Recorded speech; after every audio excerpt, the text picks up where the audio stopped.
Hi friends, welcome to 5 Minutes Tech YouTube channel. Here is Vivo V29 Pro 5G smartphone.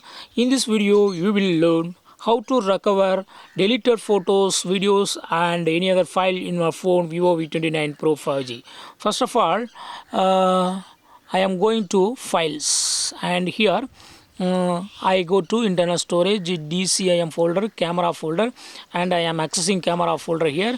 And suppose if you have deleted accidentally some of your photos or videos or any other file, important files, and if you would like to restore those photos, then you can do it. What you have to do is go to the files again and go to the home page of files.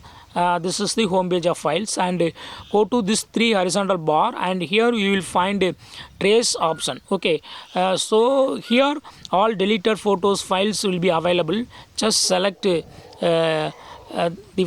photo that would like to recover and click on restore. Okay, if you again here delete, then permanently will be deleted. Okay, all photos will be deleted. But if you would like to get back to the deleted items, click on restore, so they will be restored to the original place. Okay, so you can get it back in the camera folder now. Okay, so in this way you can easily recover deleted photos or videos or any other important files in your phone Vivo V29 Pro 5G. That's all friends, thanks for watching, bye.